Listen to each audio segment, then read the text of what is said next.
The analog journal versus the digital calendar. Can these two coexist? How are they the same? How are they different? I'm Ryder Carroll, creator of the bullet journal method, and this is the first video in a series where I'll be comparing digital and analog productivity. So if you want to see more, check out the rest of the series and subscribe to the channel. Let's start with the digital calendar. Calendars are the backbone of many people's planning systems, myself included. They offer a bird's eye view of our commitments, reminders, and deadlines.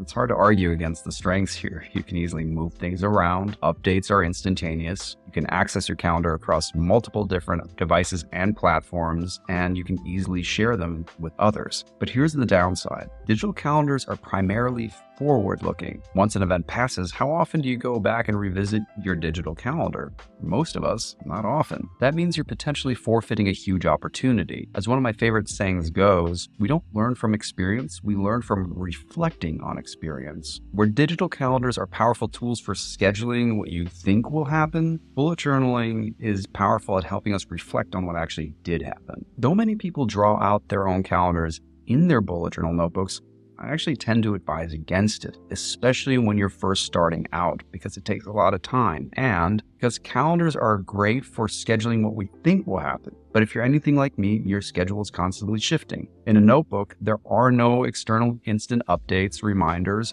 or ways to share updates with others. And not being able to drag and drop appointments when you need to adjust is just a deal breaker for me. So let's focus on bullet journal's strengths here. Unlike your digital calendar, which focuses on what you're scheduling, the bullet journal method focuses on why you're scheduling what you're scheduling. Instead of planning out how much time something will take, we ask ourselves whether something is worth taking time for at all. In BuJo, you also reflect on an event after it happened. When you focus your attention on where you actually spent your time and what you learned from that time, you can gather invaluable insights into your own behaviors, decisions, and their outcomes. Of course, we do need to plan for the future too. So how do we bridge this gap between the digital world of schedules and bullet journal's reflective practice? Here's some of my favorite methods. First, we have our daily ritual in our bullet journal practice, which has a daily log. The daily log combines the best of journaling with to-do lists. Here we can quickly track what we did, thought, experienced, and felt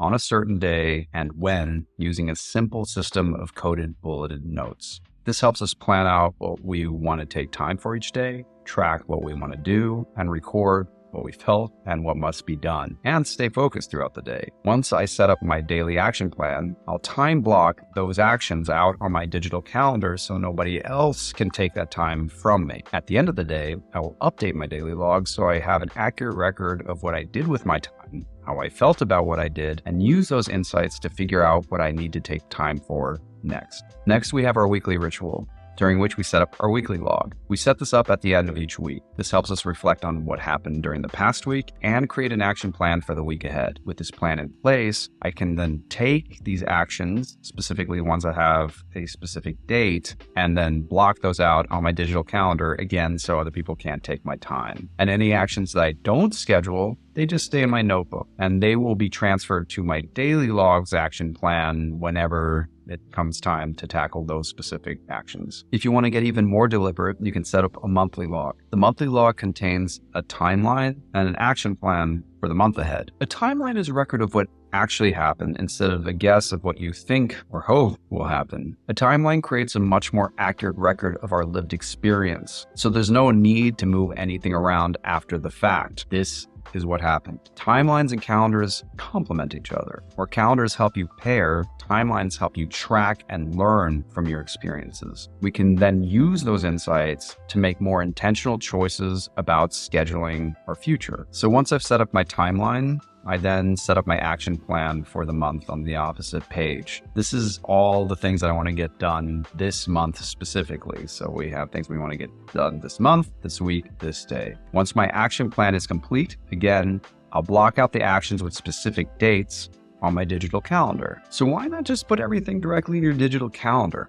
isn't a huge time suck to keep rewriting things over and over again. Yes, but I see this more as a feature and not a bug. When I only use digital calendars, I would quickly and automatically time block out every moment of my day with things that weren't really that important. It's what happens when scheduling goes on autopilot. But just because something can be done doesn't mean it should be done. When I sit down with my notebook, I'm granted a moment to think about what I'm committing to. That's what scheduling is, committing to invest your two most valuable resources, your time and your energy. So I want a moment to pause and ask myself, is it worth my time? Is this still relevant? Is it aligned with my goals? Can this be delegated?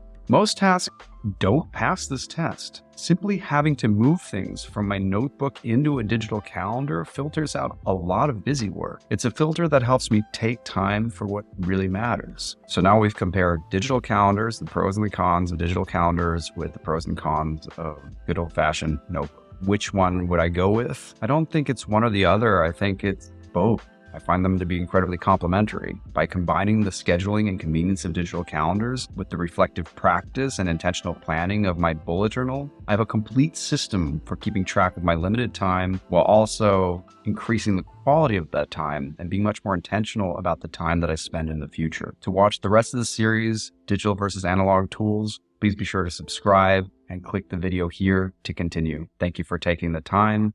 I'll see you in the next one. Happy bullet journaling.